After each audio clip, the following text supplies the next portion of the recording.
Hello, this is Red York. I'm doing a presentation on marketing overview. This is for Human Services Administration. At the completion of this module, you will be able to distinguish between the concepts of marketing and related things like fundraising and public relations, because marketing is unique. Number two, recognize that marketing for the Human Service Agency is an exchange, basically. Number three, improve your ability to conceptualize good marketing statements. And four, improve your ability to engage in a marketing dialogue with others. The first thing we'll talk about here is what is marketing. Think about that for a moment. What do you think of it as being? So here's a definition I could give you from a book by Kotler.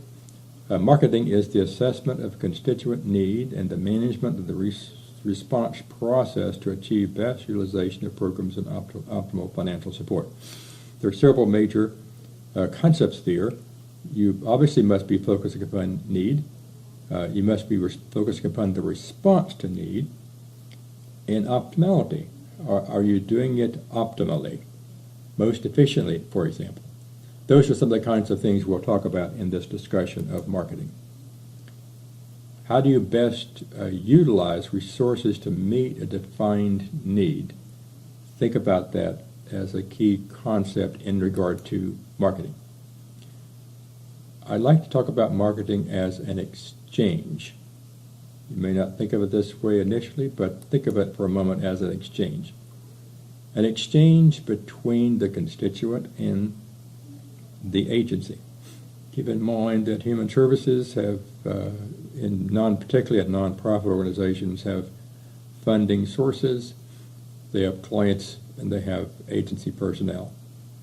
And marketing may be viewed as an exchange between all three of those parties. Agencies need support from consumers and from contributors. If consumers don't come, you can't serve them. If contributors do not provide funds, you can't have the money to do the job. Consumers want effective service, and contributors want to help.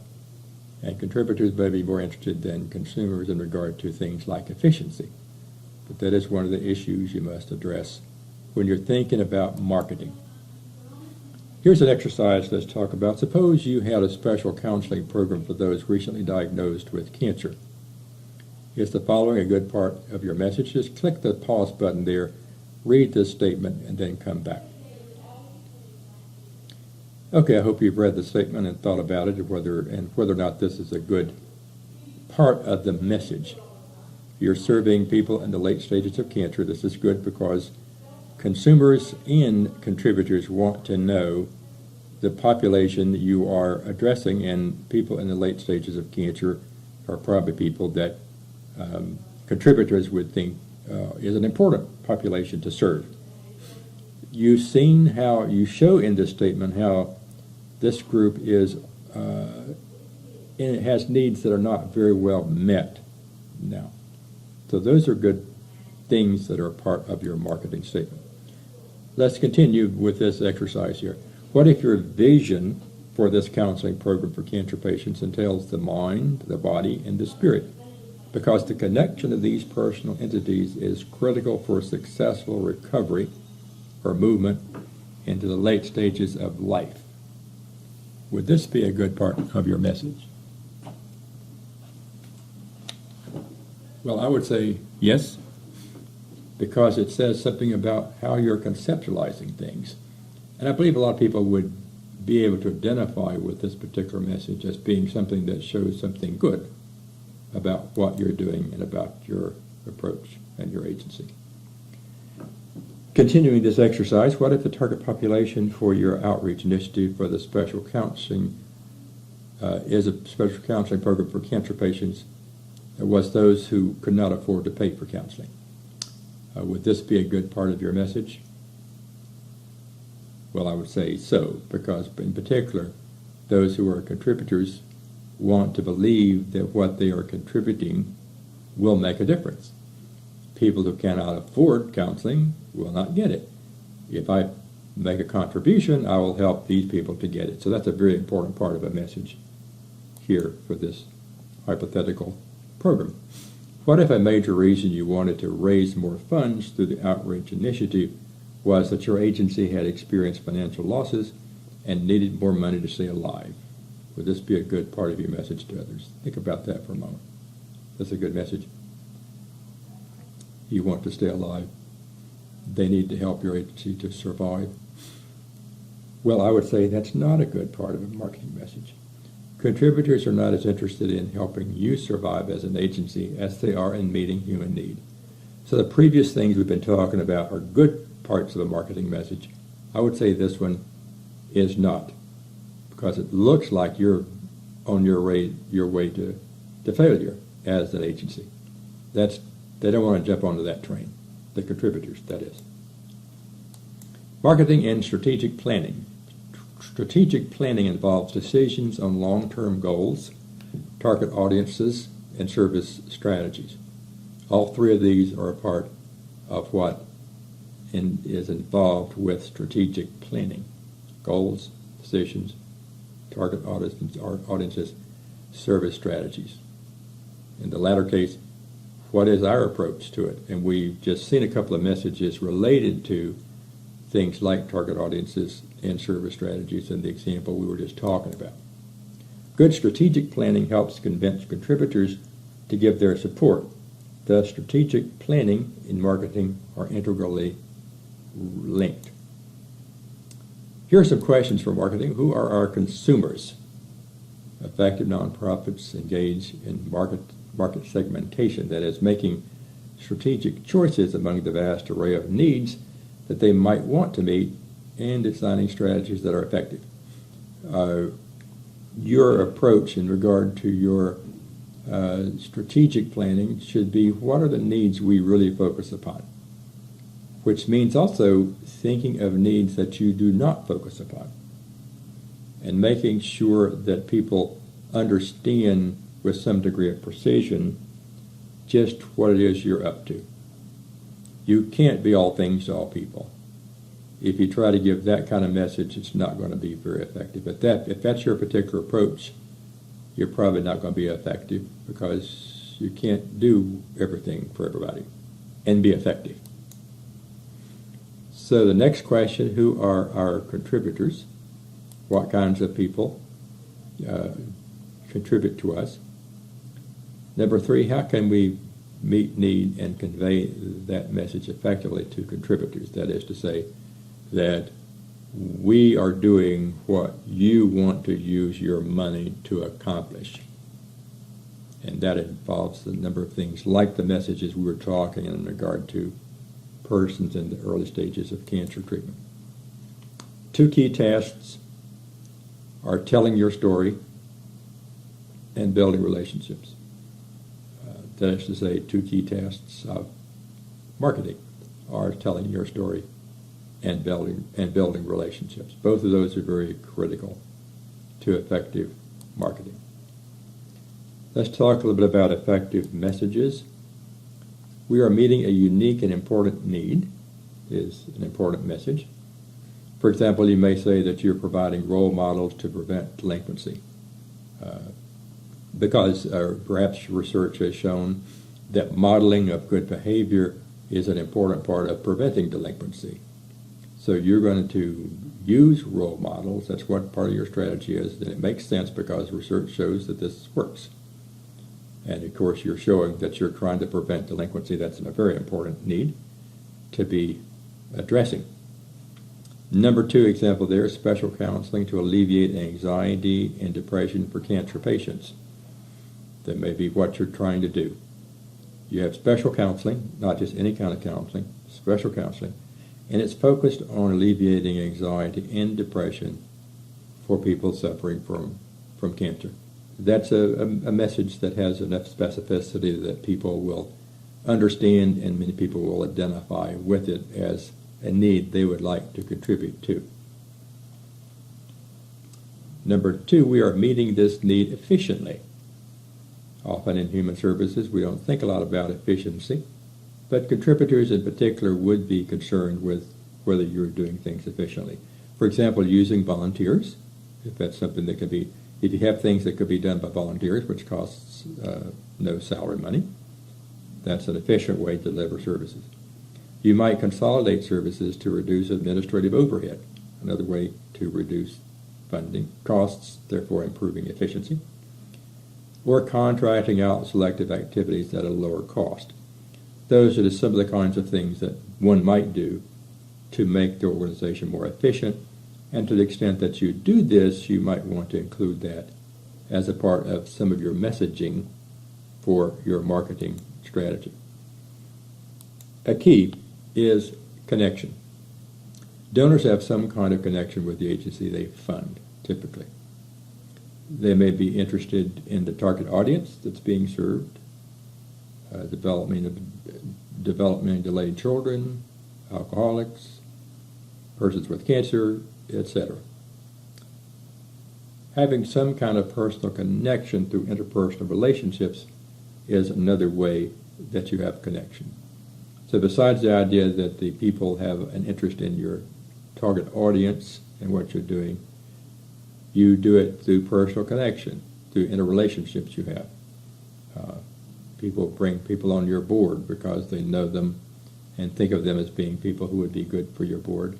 And they may not have that much interest in your target audience before they become a member of your board, but after becoming a member of your board, they develop a lot of interest there. So there's two critical ways to deal with connection. For small nonprofits, connection is everything. Major advertising probably does not make a lot of economic sense for small nonprofits. So connection is what you really have to focus on. Well, here's a summary of what we've been talking about. Marketing is an exchange between the agency and its constituents. Each wants something from the other. The agency wants clients, the agency wants contributors. Contributors want to do something that's good, clients want to be served effectively, etc. Number 2, marketing is about meeting need and showing it to others so as to generate support. The next, number 3 there, marketing produces effective messages that appeal to constituents. And number 4, a key is connection. That's the end of the presentation. I hope this is helpful to you.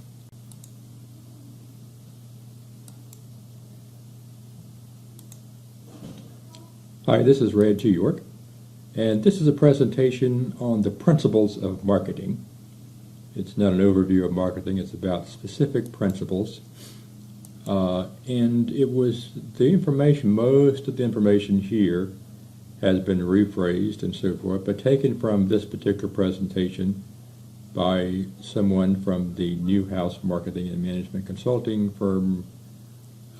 So I'm basically summarizing what was presented in that workshop. I'm going to present them through a number of principles. Principle number 1 is clarity. This is the most important of all. People need to clearly understand what you're doing. You must achieve clarity on 2 key questions. What do I do and what is the outcome? Do we do counseling for persons with autism or some kind of special program for people with autism? And do you achieve an improvement in their behavior? Do you do the same for children with ADHD or something else? Do you provide special counseling for those who are suffering from cancer, those suffering from depression, anxiety, and so forth? Do you work with veterans, for example? So what do you do and what is the outcome? And also, of course, who is the audience as well. But those are some key things to talk about in regard to clarity. Vague statements like caring and quality of life will not work because they're not very clear. Caring means an awful lot of things. Quality of life means just about everything, doesn't it? So if you use that term, the point is you're not narrowing your focus at all. Therefore, it inhibits clarity. Can your board and staff answer these key questions? Can they tell people just what you do and just what are your outcomes? Can they talk about that? Can they say that you do special counseling? Can they say that you do special form of mentoring or training or whatever?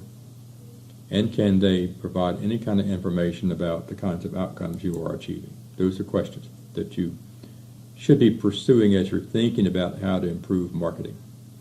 It's surprising how many board members are not good at this articulation, and sometimes this is true of staff as well.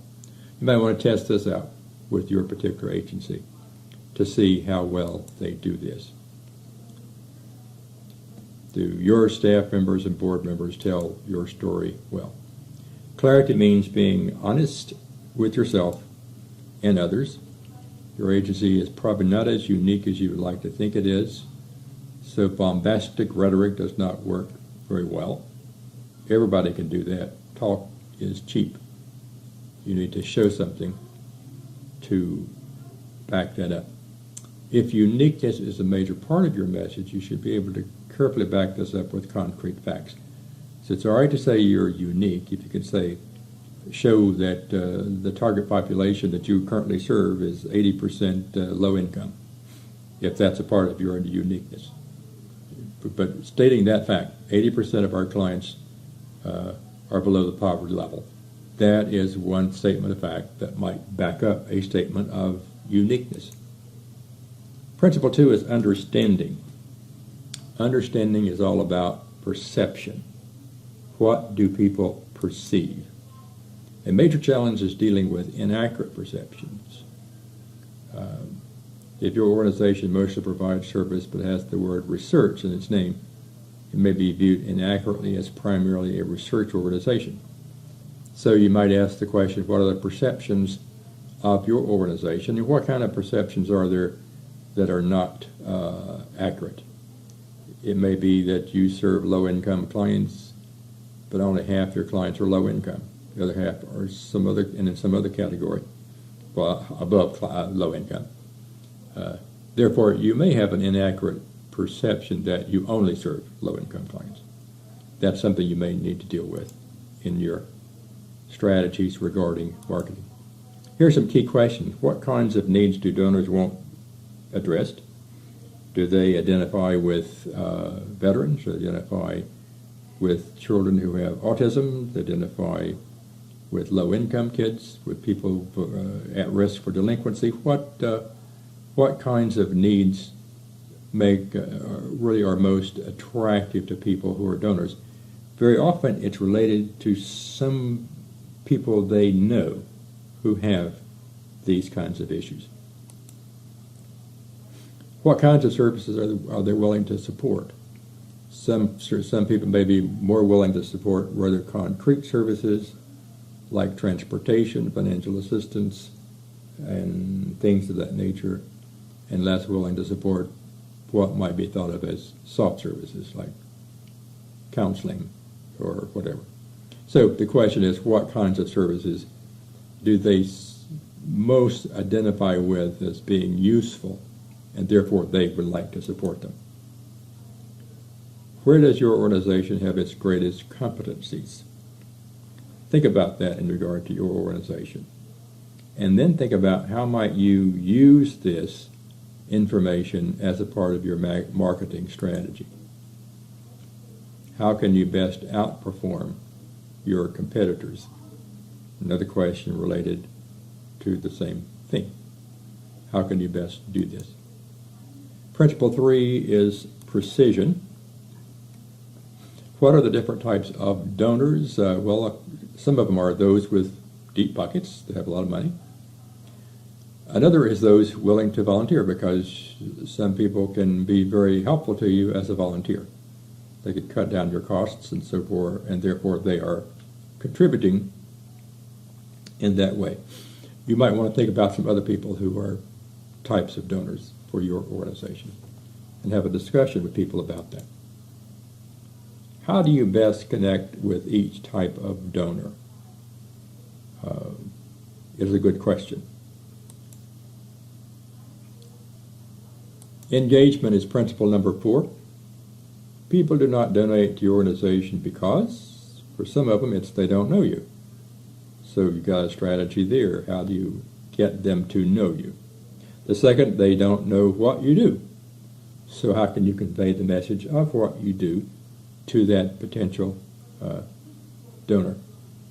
3, they don't know you really need the money. That is, they don't have a good idea how much you need their donation. So that's something you can address. Or they might like someone else better. That may be a more difficult one to address than the first 3. I would say go with the first 3 before you look at trying to show people that you're better than the other organization they like. But all 4 of those are reasons why some people do not donate. So the question you might pose to yourself is, which of the above should have the most attention in your agency at the present time? Think about that. So you could create a community of constituents who is engaged, who loves your story, who wants to tell others about it.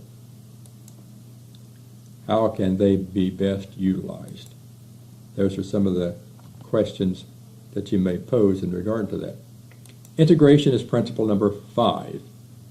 Everyone should be speaking the same language. If your organization puts a major focus on being strengths-based, that is to say, their approach to working with clients is to focus on their strengths rather than their weaknesses. If that's a big factor for you, then everybody should be speaking that language. Know what strengths-based means, and that in fact this is a major part of what you do. Everyone should be on board, so to speak. So we might ask the question, where might you have problems in these areas? Do board members communicate well? If not, maybe you could help them to do it better. Do staff communicate the same message? If not, then you could have a strategy to improve the extent that they communicate the same message. And number 3, consumers tell your story. Those who have been served often make referrals of people who have the same need and then come to your agency because the former consumers were happy with what you did. Principle 6 is focus. Some organizations make the mistake of trying to do too much for too long, for too many, for too long, or too often. You need to be parsimonious, might say, in how you deliver services, and make sure that you're delivering them in a way that's most effective, and you're addressing the needs that you best are able to address, and so forth. You must make choices. Be prepared to cut services or programs as needed. You might ask yourself this question: what services could be cut from your agency if you needed to cut back on funds? What would be the first thing to go? Then you ask yourself, why would this be the first thing to go if we had to cut back? And then ask yourself, well, if we were to cut back this way now, would it be better for us to cut back in this way and then expand something else so as to be more effective and efficient overall? Principle 7 is urgency. Donors are more likely to give when they sense an urgency about what you need. Communicate that they can have an immediate impact, that this service that we're delivering helps people right away in this tangible way. If you can do that, you've done a good job in regard to a marketing message. Provide a clear call to action now. Don't give them an excuse to think about it and get back to you later. Obviously, if something's going on in the news that brings an issue to people's attention, that might be some way to improve your ability to show the urgency of what you are doing. Principle 8, innovate. Innovate in your services. Get outside the box. Innovate in your marketing. Challenge the sacred cows. Try to be unique in some way. Don't be too quick to accept standard assumptions about the way things are supposed to be. For example, what about giving online? If you've been only marketing people through the mail, how about an online approach to marketing? Principle 9, investment. Be willing to invest time, energy, and resources into preparing for the future. Don't get caught short when societal changes take their impact. Sometimes things change and you need to shift your focus because of changing needs in the community. Principle 10, accountability. How do you determine if marketing has been successful? The accountability question here obviously is about marketing itself, not about the agency, but marketing. Don't have a marketing strategy that costs more than it generates in resources, and don't assume that any given marketing strategy will be cost beneficial. Be willing to invest for the future. That's the end of the presentation. I hope this has been helpful to you.